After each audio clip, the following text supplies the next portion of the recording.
Processing, the dots are then stored on a magnetic disc, something like a phonograph record. By this day, there were already 11,000 pictures from Voyager 2 in our electronic library.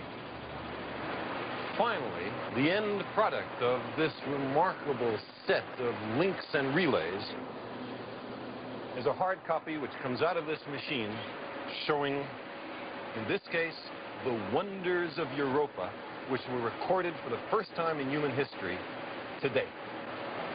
It is absolutely astonishing. See, Voyager 1 got very good pictures of the other 3 big moons, Galilean satellites of Jupiter, but not of Europa.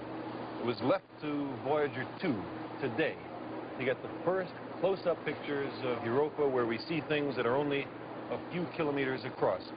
And at first glance, it looks like nothing so much as the canal network of Mars that Percival Lowell imagined to exist on that planet. We see an amazing, intricate network of crisscrossing straight and curved lines. Are these straight lines ridges? Are they troughs? Is it connected with plate tectonics on the Earth? How does it illuminate the other satellites of the Jovian system? At this moment, the vaunted technology has produced something astonishing, but it remains for the limitations and cleverness of another device, the human brain, to figure it out. Fortunately, we have plenty of pictures to help us. So what about Gene's idea of geysers down the troughs? Geysers down the troughs? Well, you got to have a mechanism to drive it.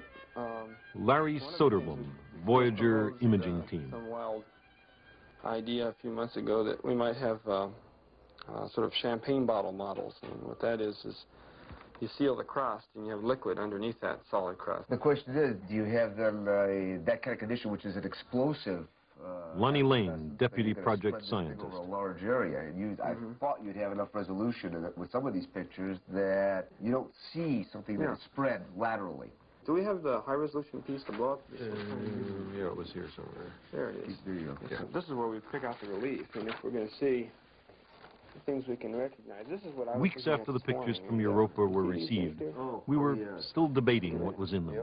It's as if we almost got to the, here's another thing, look at the little mesas here. Yeah, very bright. We almost got to the limit of resolution required to see the craters which would last indefinitely on a crust this thin. Apart from the Rousseaus, there's a set of very fine, small dots, markings, which are mostly in the model terrain. Yeah, like those guys. Now, do you think those are sites of outgassing, calderas, fumaroles, solfataras? I don't know, but I'll tell you one thing I just picked out. Let's look at this. Here, all right. Look right here. It disappeared. Look right there. Look at oh, yeah, that's you see a central peak? Yep, yep. You see a little hole? Yeah, it's a, I don't see a radiating caldera. I think it's got to be an impact crater. Look at the central peak on it. There's almost no impact craters on this planet. Well, wait. We just found one.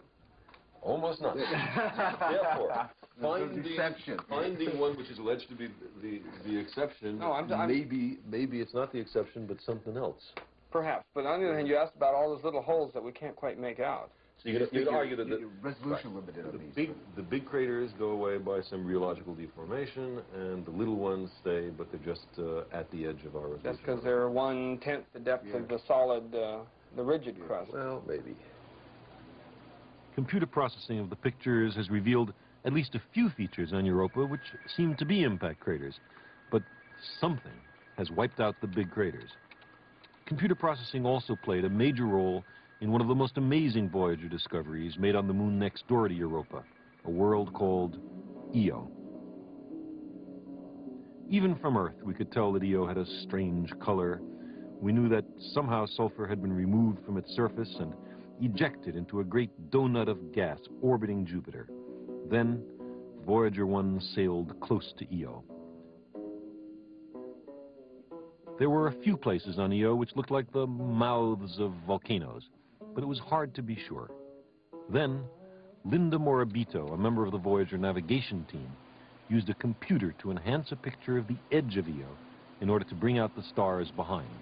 4 days after the Voyager 1 encounter with Jupiter, I was looking at an optical navigation frame.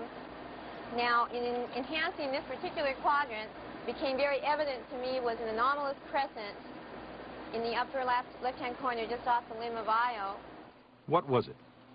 The plume turned out to be exactly in the position of one of the suspected volcanoes. So basically, we realized at that point that what we were observing was a volcanic plume, and in fact, a volcanic eruption. Voyager had discovered the first active volcano beyond the Earth. We then found that Io has many volcanoes. There are at least 9 intermittently active plumes and hundreds, maybe thousands of extinct ones. The plumes can eject sulfur and other atoms off Io altogether and account for the sulfur clouds surrounding Jupiter. Rivers of molten sulfur flow down the sides of the volcanic mountains and are the probable source of Io's distinctive colors. The volcanoes may be tapping some vast underground ocean of liquid sulfur beneath a surface that is only a few thousand years old.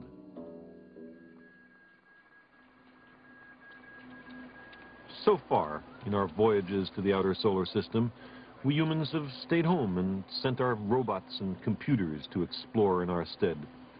Someday, perhaps, we'll go ourselves. But suppose, like those Dutch sea captains of the 17th century, the computers aboard Voyager could keep a ship's log. That log, a combination of the events of Voyagers 1 and 2, might read something like this. Day 1. After much concern about provisions and instruments, we successfully lift off from Cape Canaveral on our long journey to the planets and the stars.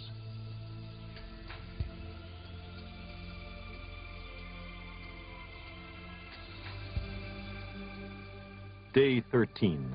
We have taken the first photograph of the Earth and Moon as worlds together in space. A pretty pair.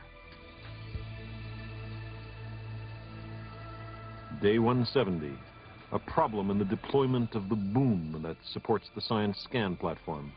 If the problem is not solved, we will be unable to take most of our pictures.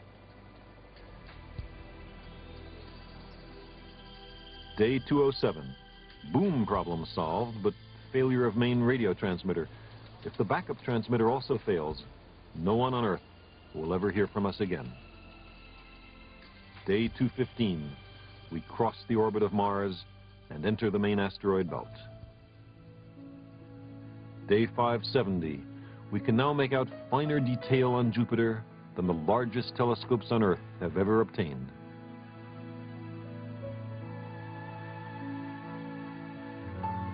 Day 640. The cloud patterns are distinctive and gorgeous. No painter trapped on Earth ever imagined a world so strange and lovely. The white clouds are ammonia crystals, high and cold. We do not know the nature of the red-brown clouds. Maybe phosphorus or sulfur is a stain, or perhaps complex organic molecules of the sort that led 4 billion years ago back on Earth to the origin of life. And what is the Great Red Spot? It is an immense, swirling column of gas reaching high above the adjacent clouds, so large that it could hold half a dozen Earths. Its motion hypnotizes us. Some think that the red spot is a great spinning storm, 1 million years old. Day 650, Encounter, a day of wonders.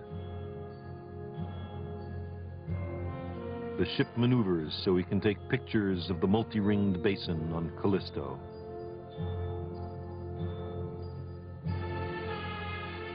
Images of the astonishing lined surface of Ganymede.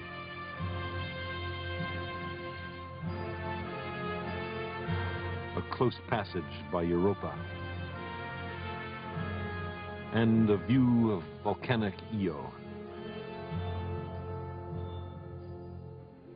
We successfully negotiate the treacherous radiation belts and accomplish the ring plane crossing. Looking back, we marvel at the rings and see the sun emerge.